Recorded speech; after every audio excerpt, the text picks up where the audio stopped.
July 23rd sees the premiere of Netflix Masters of the Universe Revelation, Kevin Smith's de facto revival of the original Filmation He-Man series. On the surface, it has a lot going for it.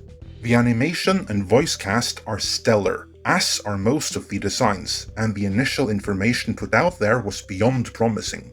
Yet, instead of being excited, many of the built-in fans are either nervous or have already written the series off as another current-year activist-friendly disaster.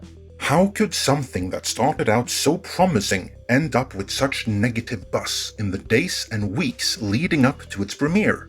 In this editorial, I will explore just that, as we go through the initial excitement when all seemed well, before we explore the hype-dampening missteps done by both showrunner Kevin Smith himself and others in the production team. Masters of the Universe Revelation was always meant to serve as a spiritual continuation to the Filmation series, and we'll get back to what that means, but therefore to first and foremost appeal to the very same audiences who religiously consumed that back in the day. By virtue of being an animated series, it did not need massive 4-quadrant appeal, so it didn't have to be watered down or otherwise diluted to that end. That was always a big part of the appeal. If it was made for the built-in audience, then surely there would be no need to compromise the series in any misguided attempt at bringing in more audiences than those who would see a He-Man revival anyway, emphasizing that this was indeed made for the built-in hardcore audience. It was first announced directly to them at PowerCon in August of 2019, and in a somewhat unusual way. During a mystery PowerCon panel, host and keeper of He-Man legend Val Staples suddenly introduced Kevin Smith for some reason. Smith went into something of a comedy routine, during which he talked about being a fan of the Masters of the Universe. Though to be fair, he did admit that he did not know the brand nearly as well as others in the room, such as the aforementioned Val Staples. Smith went on to introduce the He-Man guy at Mattel, and the two then started what seemed like a fan conversation about what a He-Man revival series should look like. But I think you can tell a story with Masters of the Universe that felt like the be-all, end-all story. Felt like almost the conclusion to the classic era. Feels like the... Give us the story we always wanted to see. Is what we're trying to go? Yes. And then see where we can go from there? Yes. Then they revealed that the series Masters of the Universe Revelation was in fact happening. Ladies and gentlemen, an original Netflix anime series Masters of the Universe Revelation.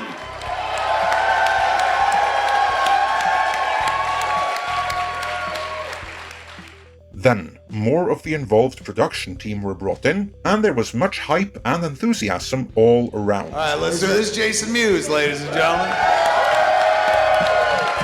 Also, I am playing He-Man. No, I'm not.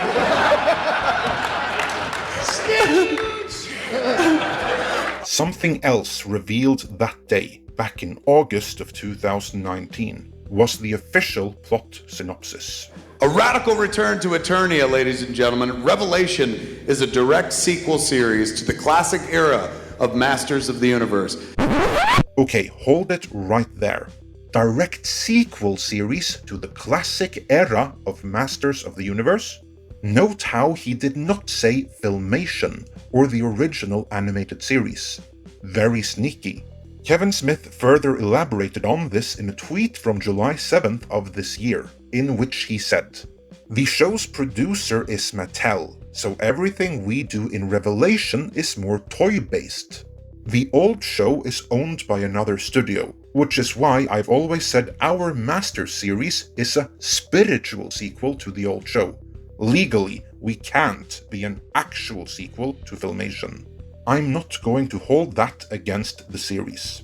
This is a rights issue, and not something we can pin on the makers of this series. If you want to blame someone, then blame the higher-ups at Mattel back in the 90s. They were the ones who screwed Mattel over in the long term by selling off the He-Man and the Masters of the Universe Entertainment IP. That's right, Mattel are no longer the owners of the He-Man brand. We will do a much more elaborate video on this and what it means for the He-Man brand in the very near future. But for the time being, what Smith said in the July tweet is legally accurate, with reference to our earlier Star Trek coverage. Just like Bad Robot and Secret Hideout Star Trek is made under a different contract than the original Star Trek. I'm guessing that in Revelations we'll be getting a 25% different He-Man. In either event, that does not have to preclude this from being a good series or a worthy follow-up in your head canon. So let's move on with what was said about the story. Featuring fan favorites He-Man, Orko, Cringer, and Man-at-Arms, the story pits our heroic warriors and guardians of Castle Grayskull against Skeletor, Evil-Lyn, Beastman, and the vile legions of Snake Mountain. But after a ferocious final battle forever fractures Eternia, spoilers, it's up to Teela to solve the mystery of the missing Sword of Power in a race against time to prevent the end of the universe. Her journey will uncover the secrets of Grayskull at last. This is the epic He-Man and the Masters of the Universe saga fans have waited 35 years to see. So, there was never any attempt at concealing how important Teela was for the story, and the setup for that was indeed in the Filmation series. So at this time, all seemed well. Of course, in my opinion, the story also needed to feature the Gar, the blue-skinned minority population Skeletor belongs to. That would have been far more interesting and relevant to this day and age, but hey-ho. Where Filmation is concerned, the Teela angle works. But on that note, showrunner Kevin Smith was about to do a monumental mistake.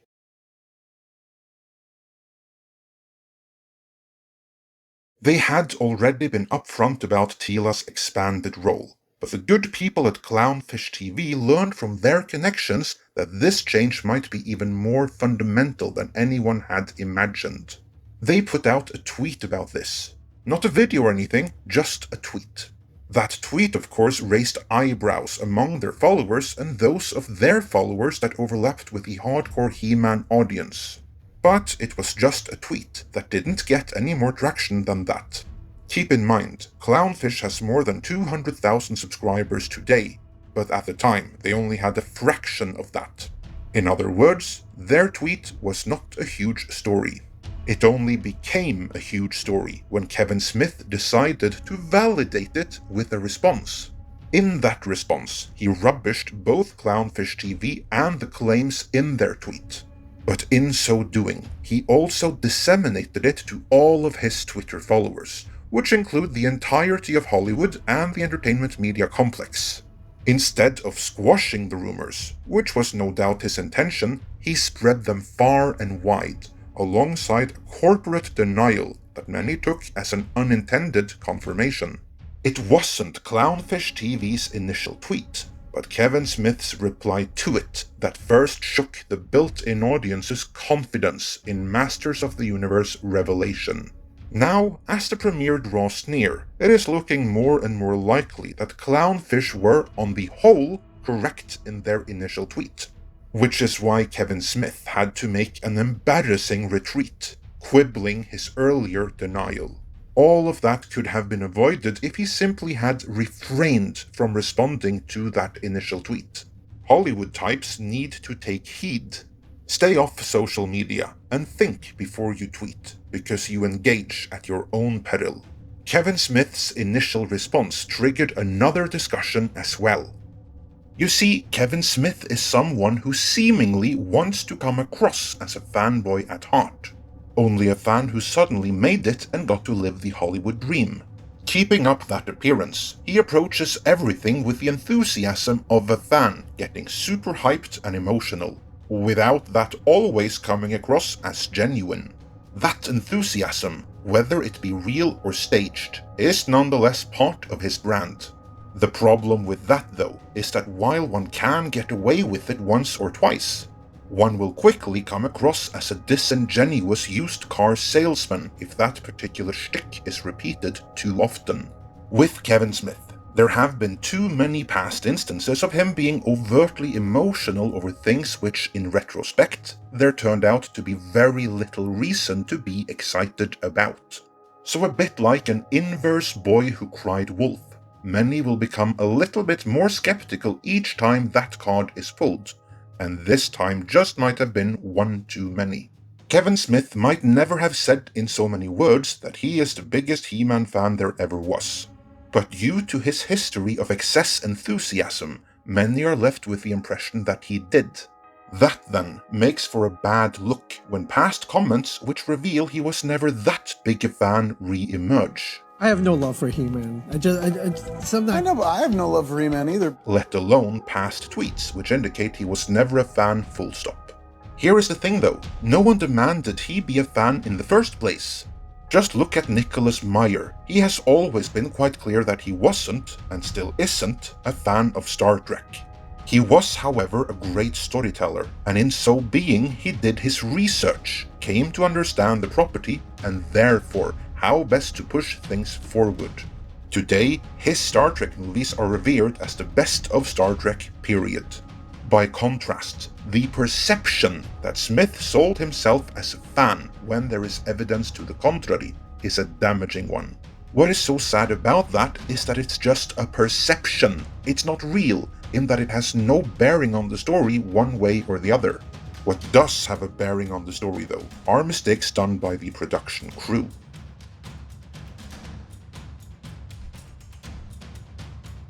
One major worry that many a fan had from day one was that the key decision makers behind the scenes, so not just Kevin Smith, but other producers and stakeholders we on the outside never see, would have fallen prey to Hollywood's groupthink mentality and decided to turn the series into a platform for political activism. Keep in mind, one of the appeals of an animated series in the first place was that since it could be done cheaper, Masters of the Universe might avoid an intersectional makeover. These concerns are, after all, what made the clownfish tweet that Smith disseminated spread so much worry. The first pictures, which showed Teela with, let's just call it, an activist haircut, did not make those fears go away. It's not just the muscles. From what we can tell, all the men and all the women in the series have been given the same amount of steroids and testosterone injections. It's the combination of the masculine build and the activist haircut that caused much concern. Then of course, the haircut could just be a creative choice in recognizing Teela's likely promotion to Man-at-Arms. Let's be fair, both Teela's look and her prominent role in the story could be creative decisions done exclusively for creative reasons, not political, in which case they should be fine. So far, this could all be a case of fans, burned on all their favorite properties becoming politicized in the last few years, just being hypersensitive. Alas, someone else from the production recently spoke out and confirmed fan concerns to have been valid all along. Let's talk about King Grayskull. He never appeared in the Filmation series, but he was one of the highlights in the excellent 2000X series by Mike Young Productions. He is Prince Adam's forefather, and the man after which the castle is named, and whose power He-Man invokes. Upon learning that for the upcoming Netflix series, King Grayskull had been race-bent to become black, a fan expressed his disappointment in a closed Facebook group. This fan, who just so happened to be black, made the point that race-bending Grayskull was just a hand-me-down, like taking over a used sweatshirt. He would much rather have new, original black characters. This is a fair point, and one which many will no doubt agree with, and in being a black man, you would think that this fan's words would carry extra weight. Alas, they did not. Not to Netflix director of original series Ted Biaselli. He saw this complaint and responded that they were worried that fans might reject new black characters that weren't already established, and so they decided to raise Bent. He also revealed that the production team asked themselves if they really needed two big blonde dudes, so race-bending Grayskull solved both problems, and pats on the back were given all around. Then there's Andra, Teela's old friend, who is white and ginger in the minicomics. She was made black for a similar reason. There already was one ginger woman in Teela, and that apparently was quite enough for them.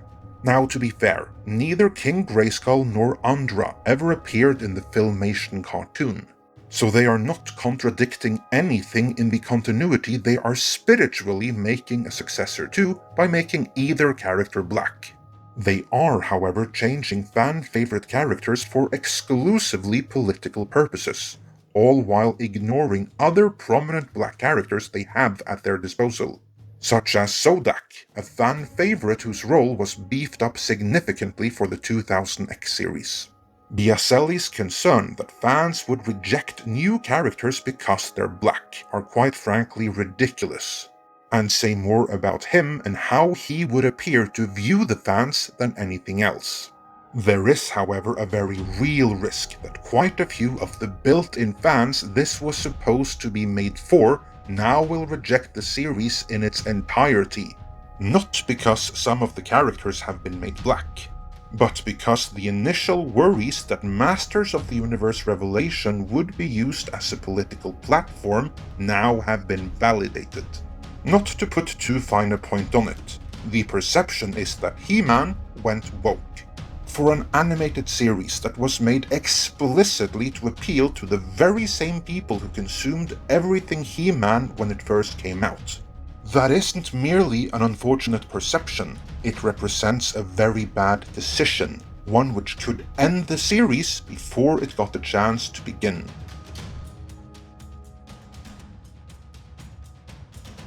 As a huge fan of He-Man and the Masters of the Universe, I want Revelation to be good. I sincerely hope that despite the perceptions and how justified they may be, the series itself will be the revival we want it to be. Whether that turns out to be the case or not, we will keep you up to date with more developments as they happen. We also have some epic He-Man coverage coming your way very soon, so make sure you subscribe so you don't miss out on that. In the meantime, I also highly recommend you check out the YouTube channel Spectre Creative for the most insightful and informed He-Man coverage on YouTube. Case in point, he has the most comprehensive background on King Grayskull you'll find, so do check that out. Link is in the description. For right now, though, let me know your thoughts on all of this, and if Kevin Smith's and Ted Biaselli's statements in any way have changed your excitement in the comments.